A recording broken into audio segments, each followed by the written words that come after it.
नमस्कार साथियों, राज्य शिक्षा केंद्र का एक महत्वपूर्ण आदेश लेकर के आए हैं और कक्षा 1 से लेकर के 4 और 6 से लेकर 7 तक के जो परीक्षा है किस प्रकार होगी, किस प्रकार मूल्यांकन होगा, किस प्रकार उसकी मार्कशीट भरी जाएंगी, तो पूरी जानकारी लेकर के आए हैं, देख लीजिए। और चैनल को अभी तक सब्सक्राइब नहीं किया तो चैनल को सब्सक्राइब जरूर कर लें। तो राज्य शिक्षा केंद्र का यह एक महत्वपूर्ण आदेश है प्रति कलेक्टर समस्त जिले मध्य प्रदेश, और ये विषय है वार्षिक मूल्यांकन वर्ष 22-23 कक्षा 1 से 4 एवं 6-7 जो है मूल्यांकन निर्देश। विषय अंतर्गत निःशुल्क एवं अनिवार्य बाल शिक्षा का अधिकार अधिनियम 2009 के अनुक्रम में CCE अंतर्गत अकादमिक सत्र 22-23 में प्रदेश की समस्त शासकीय प्राथमिक एवं माध्यमिक शालाओं में कक्षा 1 व 2 में FLN निर्देशों के अनुसार आवधिक आकलन एवं कक्षा 3, 4, 6 व 7 में वार्षिक मूल्यांकन हेतु विस्तृत निर्देश निम्नानुसार हैं। नंबर 1, वार्षिक मूल्यांकन आयोजन की तिथि व अवधि। समस्त शासकीय प्राथमिक व माध्यमिक शालाओं में कक्षा 3, 4, 6 व 7 में अध्ययनरत सभी बच्चों का वार्षिक मूल्यांकन दिनांक 5 अप्रैल 2023 से आयोजित किया जाएगा। कक्षा 1 व 2 में मूल्यांकन का स्वरूप कक्षा 1 व 2 में अध्यापन की सतत प्रक्रिया के साथ हिंदी, गणित व अंग्रेजी विषयों हेतु FLN आधारित आवधिक मूल्यांकन पूर्व निर्देशानुसार किया जाएगा। नंबर 3, कक्षा 3, 4, 6 व 7 में मूल्यांकन। कक्षा 3, 4 व जो 6 व 7 है, इसमें प्रत्येक विषय हेतु पूर्णांक 100 निर्धारित है, यानी 100 अंक का जो है वो मूल्यांकन होगा। लिखित परीक्षा हेतु प्रत्येक विषय के लिए 60% अधिभार निर्धारित है, यानी कि 60% का लिखित होगा और 40% जो होगा वो प्रोजेक्ट का होगा। तो लिखित मूल्यांकन हेतु प्रश्न पत्र जो है वर्कशीट में कौशल आधारित 24 प्रश्न होंगे। स्थानीय वार्षिक परीक्षा शाला स्तर पर राज्य शिक्षा केंद्र द्वारा जारी संलग्न समय सारणी अनुसार आयोजित होगी। वर्कशीट का स्वरूप प्रश्न पत्र सह उत्तर पुस्तिका के रूप में होगा, यानी कि जो प्रश्न पत्र होंगे उसी में उत्तर पुस्तिका रहेगी, यानी प्रश्न और उत्तर एक साथ ही लिखने होंगे, अर्थात प्रश्न पत्र में ही प्रश्नों के उत्तर लिखने हेतु उचित स्थान दिया जाएगा। अब हम देखते हैं कि प्रश्न पत्र जो है वर्कशीट का स्वरूप कैसा होगा। तो इसमें विषय के कौशल जो है लर्निंग आउटकम आधारित प्रश्न रहेंगे, बहुविकल्पी रहेंगे 10 प्रश्न और प्रत्येक एक अंक का होगा 10 अंक। इसी प्रकार कुछ 5वीं कक्षा के भी होंगे, लघुत्तरीय जो होंगे उसके भी होंगे 10 प्रश्न, ये होंगे 3 अंक के 30 अंक। तो इस प्रकार 40 अंक ये हो जाते हैं बहुविकल्पी और लघुत्तरीय प्रश्नों से। अब इसके बाद दीर्घोत्तरीय प्रश्न होंगे, 4 प्रश्न होंगे 5 अंकों के, तो 20 अंक इसके लिए जाते हैं। इस प्रकार यह 60 अंकों का प्रश्न पत्र होगा। फिर प्रश्न निर्माण का आधार नॉलेज और रिमेम्बरिंग से 10% रहेंगे, अंडरस्टैंडिंग जो रहेंगे वो 50% के, अप्लाइंग 30% के, हाई ऑर्डर थिंकिंग क्वेश्चन रहेगा 10%। इसके बाद प्रश्न पत्र कठिनाई स्तर इजी रहेगा 30%, एवरेज रहेगा 50% और डिफिकल्ट रहेंगे 20%। इसके बाद हम प्रोजेक्ट कार्य को देख लेते हैं। तो जो प्रोजेक्ट कार्य रहेगा होम बेस्ड प्रोजेक्ट वर्क आधारित प्रश्न रहेंगे, 2 प्रश्न रहेंगे 20 अंक के और इसमें 40 अंक निर्धारित हैं। कुल 40 अंक का प्रोजेक्ट कार्य होगा बच्चों के लिए। प्रोजेक्ट कार्य हेतु 40% अधिभार निर्धारित है। विषय शिक्षक द्वारा बच्चों को शाला स्तर पर प्रत्येक विषय के 2 प्रोजेक्ट पूर्ण करने हेतु दिए जाएं।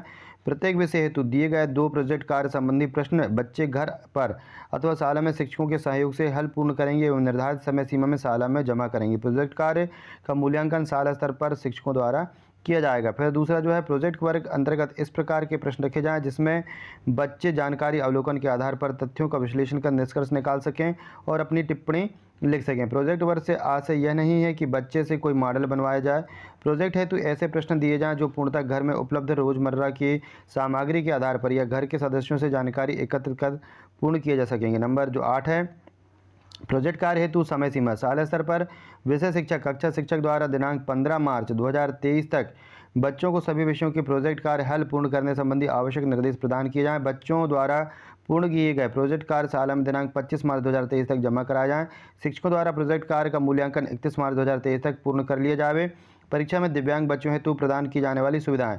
दिव्यांगता अधिकार अधिनियम 2016, नई शिक्षा नीति 2020 एवं भारत सरकार के निर्देश क्रमांक यहाँ आप देख सकते हैं दिनांक 19/4/2022 के प्रकाश में दिव्यांगता की श्रेणी में के आधार पर सुविधाएं दी जाएं। वर्कशीट का मूल्यांकन व परीक्षाफल अभिलेख भरना। प्रत्येक कक्षा व विषय की वर्कशीट की जांच प्रतिदिन लिखित मूल्यांकन के उपरांत शाला स्तर पर विषय शिक्षक कक्षा शिक्षक द्वारा की जाएगी ताकि परीक्षा परिणाम कार्य में विलंब न हो। बच्चे द्वारा लिखित मूल्यांकन एवं प्रोजेक्ट कार्य दोनों में पृथक 33% अंक लाना अनिवार्य होगा। तो पास होने के लिए बच्चे को यानी 33% जो है वो उसको प्रोजेक्ट कार्य में भी और जो लिखित मूल्यांकन है उसमें भी 33% अंक लाना अनिवार्य होगा। शिक्षक द्वारा लिखित मूल्यांकन एवं प्रोजेक्ट कार्य के प्राप्तांकों के योग के आधार पर ग्रेड अंकित किए जाएं। उसके बाद वार्षिक परिणाम अभिलेख प्रपत्र में बच्चों के अंक ग्रेड अंकित किए जाएं। परीक्षा फल का निर्धारण, कक्षोन्नति व प्रगति पत्रक में ग्रेड भरना।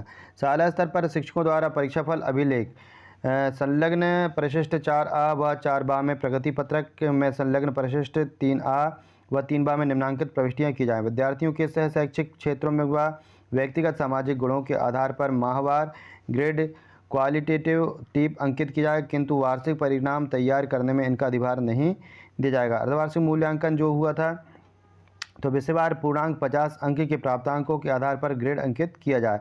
वार्षिक मूल्यांकन विषयवार पूर्णांक 100, लिखित मूल्यांकन प्रोजेक्ट के प्राप्तांकों के आधार पर ग्रेड अंकित किया जाए। वार्षिक परिणाम ग्रेड विषयवार, अर्धवार्षिक एवं वार्षिक मूल्यांकन के प्राप्तांकों को जोड़कर प्रति विषय महायोग 150 अंक के मान से समस्त विषयों के प्राप्तांकों के आधार पर वार्षिक परिणाम के ग्रेड अंकित किए जाएं एवं 28 अप्रैल 2023 तक परिणाम की घोषणा कर समस्त बच्चों को प्रगति पत्रक का वितरण किया जाए। विशेष शिक्षण वार्षिक परिणाम में ई ग्रेड प्राप्त करने वाले विद्यार्थियों को कक्षोन्नति देकर कठिनाइयों का निदान एवं शैक्षणिक स्तर में सुधार हेतु विशेष शिक्षण किया जाए।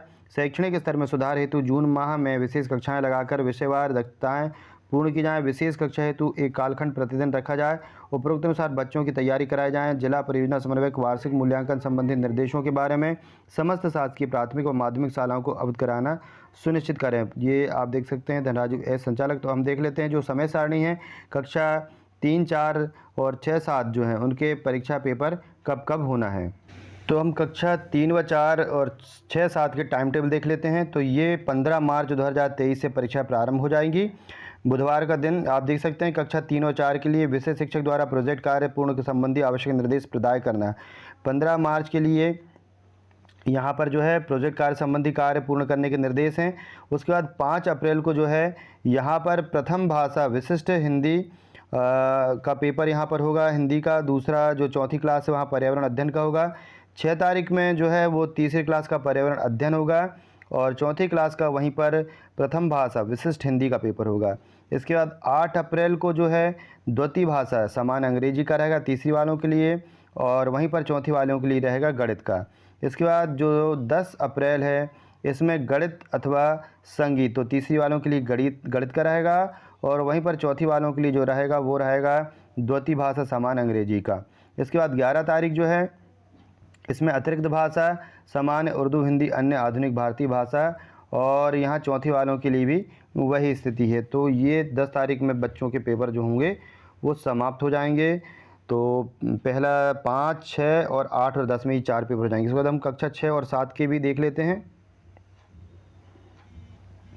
पेपर का जो समय है वो सुबह 9 से 11:30 रहेगा, क्योंकि गर्मी का समय हो जाता है इसलिए पेपर का समय जो दिया है वो सुबह 9 से 11:30 बजे का दिया हुआ है। तो यहाँ पर अब हम देख लेते हैं कक्षा 6 और 7 का टाइम टेबल। 15 तारीख में प्रोजेक्ट का संबंधी कार्य रहेगा, 5 तारीख में गणित, 6वीं का, 7वीं का विज्ञान, 6 तारीख में संस्कृत का रहेगा और यहाँ पर 7वीं वालों का रहेगा विशिष्ट हिंदी का यानी कि हिंदी का। 8 तारीख में 6वीं वालों का सामाजिक विज्ञान और 7वीं वालों का रहेगा सामान्य अंग्रेजी और 10 तारीख में रहेगा विज्ञान का और 7वीं कक्षा का जो रहेगा 10 तारीख में वो रहेगा सामाजिक विज्ञान का।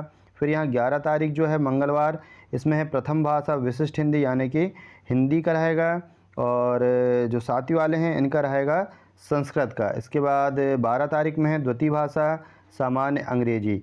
ये अंग्रेजी माध्यम को छोड़कर हैं यानी कि जो इंग्लिश मीडियम है उनको छोड़ कर के यह है और अथवा सामान्य हिंदी जिनकी प्रथम भाषा अंग्रेजी है और जिनका इंग्लिश मीडियम है तो उनका यहाँ पर हिंदी का पेपर होगा। टाइम टेबल को आप अच्छे से नोट कर लें। जो इंग्लिश मीडियम वाले हैं उनके लिए थोड़ी सी जो जानकारी बदल जाती है, इसलिए यहाँ पर टाइम टेबल को आप अच्छे से देख लें। इसके बाद 7वीं कक्षा का यहाँ पर रहेगा गणित का या जो दृष्टिबाधित हैं उनके लिए संगीत का। तो इस प्रकार आप देख सकते हैं कि किस प्रकार आपका समय टाइम टेबल दिया हुआ है। दिव्यांगजन अधिकार अधिनियम 16 के अनुसार जो है निःशक्त विद्यार्थियों को मूल्यांकन निर्देशानुसार अतिरिक्त समय लेखक अनिवार्यता प्रदान किया जाए। प्रोजेक्ट कार्य सुधारानुसार जो है शाला समय में या घर पर कराए जा सकेंगे। तो इस प्रकार ये जो एक महत्वपूर्ण जानकारी थी, वीडियो को शेयर जरूर करें जिससे कि ज़्यादा से ज़्यादा शिक्षक और छात्रों तक महत्वपूर्ण जानकारी पहुंचती है। वीडियो को लाइक शेयर करें। चैनल को अभी तक सब्सक्राइब नहीं किया तो चैनल को सब्सक्राइब कर लें। धन्यवाद।